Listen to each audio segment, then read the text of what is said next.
ছোট লোকের বাচ্চা, এত অপমানের পরও তুই আসছিস আমাকে প্রপোজ করতে?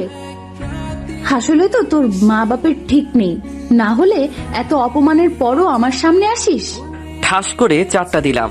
তুই আমাকে বলস ভালো কথা, শেষ পর্যন্ত তুই আমার বাবা মাকে নিয়ে কথা বললি।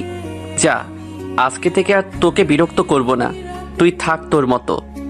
এই বলে চলে আসলাম বাসায়। আর বাসায় এসে কাউকে কোনো কিছু না বলে রুমে এসে পুরনো দিনের কথা ভাবতে লাগলাম। 2 বছর আগের ফ্ল্যাশব্যাক। এই আতিক, মা, আরেকটু ঘুমাই। এত সকালে ডাকছো কেন? কি এখন এত সকাল 11টা বাজে? আজকে না তোর এইচএসসি রেজাল্ট দিবে, তাড়াতাড়ি ওঠ। কি আগে উঠাবা না আমাকে? আসলে কালকে রেজাল্টে টেনশন করতে করতে দেরিতে ঘুমিয়েছিলাম, তো তাই এতক্ষণ ঘুমিয়েছি। আমি বুঝেছি তো, তাই তো তোকে এতক্ষণ ডাকিনি। আচ্ছা এখন তাড়াতাড়ি ফ্রেশ হয়ে আয়। ওকে মা। তারপর ফ্রেশ হয়ে নাস্তা করে কলেজের জন্য বের হলাম। যেতে যেতে পরিচয়টা দিয়ে নেই। আমি কাব্য হাসান আতিক। আমার বাবা একজন বড় বিজনেসম্যান। আমি বাবা মায়ের 3 মাত্র সন্তান। বড় 2 ভাই আছে, বড়জন বিবাহিত, আর বাবা মাকে নিয়েই আমার পরিবার। আমি এবার এইচএসসি দিছি, আর আজকে রেজাল্ট দিবে। পরিচয় দিতে দিতে কলেজে চলে আসলাম। কলেজে আমার বন্ধুরা সিয়াম, সাকিব, হাবিব, দুর্জয় একসাথে বসলাম। সবার মুখে চিন্তার ছাপ রেজাল্ট নিয়ে। দোস্ত, রেজাল্ট ভালো হবে তো? ইনশাল্লাহ ভালো হবে। তাই যেন হয় ভাই। এই আজান দিতেছে। চল নামাজ পড়ে আসি, রেজাল্ট তো দিবে 2টায়। চল। তারপর সবাই মসজিদে গিয়ে নামাজ পড়ে কলেজে গেলাম রেজাল্ট আনতে। রেজাল্ট শুনে তো আমি খুশিতে লাফ দিলাম, কারণ আমি গোল্ডেন A+ পেয়েছি। আমার বন্ধুরাও সবাই ভালো রেজাল্ট করেছে, আর আমি বাবা মাকে ফোন করে সব জানিয়ে দিলাম। তারাও অনেক খুশি। তারপর আমি বাসায় চলে আসলাম। আমি বাসায় যেতেই বাবা মা আমাকে মিষ্টি খাইয়ে দিল, আর আমি পা ছুঁয়ে সালাম করলাম। তারপর বাবা বলল, অনেক বড় হ বাবা। তোমাদের দোয়া থাকলে আমি অনেক বড় কিছু করতে পারবো। আমাদের দোয়া সব সময় তোর সাথে থাকবে। আমাদের দোয়াও তোর সাথে আছে, কিন্তু ভাইয়া ভাবি, আমি জানি তো। আমার পক্ষ থেকে একটা সামান্য গিফট তোর রেজাল্টের জন্য। হাতে একটা চাবি নিয়ে ভাবি, আর ভাবি আমাকে ছোট ভাইয়ের মতো স্নেহ করে, তাই তুই করেই বলে, এটা কিসের চাবি? এটা একটা বাইকের চাবি। তোর ভাইয়ের আমাকে দেওয়া জমানোর টাকা দিয়ে এটা কিনেছি। এটার কি দরকার ছিল ভাবি? আপনার ভালোবাসাই তো আমার কাছে সব। তা আমি জানি রে ভাই, তবুও আমার ভাই এত ভালো রেজাল্ট করবে আমি কিছু দিব না, তা তো হয় না। আর এটা আমি একা কিনিনি, তোর ভাইও টাকা দিয়েছে। আরে আরে, আমার ভাই কোথায়? আরে তোমার আসতে এত দেরি হলো কেন? আর বলিস না, আমার সব বন্ধুদের ট্রিট দিয়ে আসতে হয়েছে তোর রেজাল্টের জন্য। ও আচ্ছা। তা এখন বল, তুই আমার কাছে কি চাস?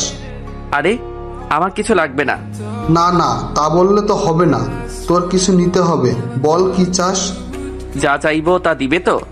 আমি বলছি তো দিব, তোর যা চাই বল। ওকে, আমার আর একটা ভাবি চাই। মা দেখো ও কি বলে। ও তো ঠিকই বলেছে, এখন বিয়েটা কর বাবা। ভাইয়া এটা কিন্তু ঠিক না। তুমি বলছো আমি যা চাইবো তুমি তাই দেবে। ওকে মা, যাও, আমি বিয়ে করব। ওকে ঠিক আছে, তাহলে এখন বিয়ের ব্যবস্থা করতে হবে, দেখছি। তারপর বিয়ের ব্যবস্থা করা হলো। 15 দিন পর বিয়ের অনুষ্ঠানের সবকিছুর ব্যবস্থা করছে বড় ভাই ও আব্বু। আমিও মাঝে করে সাহায্য করি। তবে বিয়ের 7 দিন বাবা এসে বলল, বাবা আমরা সবাই তো এখন ব্যস্ত আছি, তুই একটু তো চাচা চাচিকে নিয়ে আয় বাস স্ট্যান্ড থেকে। ওকে বাবা। আচ্ছা তাহলে তাড়াতাড়ি যা, তারা কাছাকাছি এসে পড়েছে। যাচ্ছি। তারপর আমি গাড়ি নিয়ে চলে গেলাম বাস স্টেশনে। গিয়ে বাস এখনো আসে নাই, তাই কতক্ষণ বসে অপেক্ষা করে একটা দোকানে গিয়ে একটা স্প্রিট কিনে খেয়ে বোতলটাকে দিলাম। পা দিয়ে একটা লাথি, বোতলটা গিয়ে পড়লো একটা মেয়ের গায়ে। মেয়েটির তাকিয়ে তো আমি অবাক, কারণ মেয়েটা মানুষ নাকি সবুজ ড্রেস পরা এক পরি, টানা টানা চোখ, তার উপর কাজল, সবুজ রঙের একটা হিজাব। আমি তো ক্রাশ খেলাম, তাই মেয়েটার দিকে একভাবে তাকিয়ে আছি। কিছুক্ষণ পর মেয়েটি আমার সামনে এসে ঠাস আমাকে একটা দিয়ে দিল। তারপর বলতে শুরু করলো, তুই আমার গায়ে বোতল মারলি কেন? সরি, আসলে আমি আপনাকে দেখতে পাই নাই। চুপ, তোর মতো বখাটে ছেলেদের কাজই তো এসব। আরে আপনি ভুল ভাবছেন। আমি এখন একজনকে খুঁজতে এসেছি, না হলে তোর খবর ছিল। যত সব ফালতু বলা। মেয়েটি এই বলেই হাঁটতে লাগলো। আরে আরে, কিছু না শুনেই চলে গেল। কি আজব মেয়ে বাবা, দেখতে সুন্দর কিন্তু রাগী আর অহংকারী। আমি বলতে বলতে বাস কাউন্টারের দিকে যেতে লাগলাম। গিয়ে দেখি কাকা কাকি দাঁড়িয়ে আছে। আমি গিয়ে তাদের পায়ে সালাম করলাম। তারা দুজনেই বলল, বেঁচে থাকো বাবা, আমাদের দোয়া সব সময় তোর সাথে থাকবে। চাচ্চু। মামা তোকে খুঁজতে গেছে, ও তো এখনো আসছে না। এই মামা আবার কে? কে আবার? আমাদের মেয়ে। ওই তো মেয়েটা এসে গেছে। কোথায়?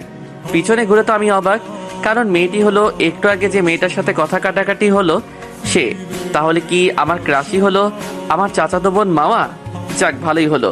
মনে মনে এসব ভাবছি, তখনই মাওয়া বলল, ওই তুই এখানে কেন? বখাটে ছেলে কোথাকার, এখন আবার আমার পিছু নিয়েছিস? আরে আপনি? কি জাত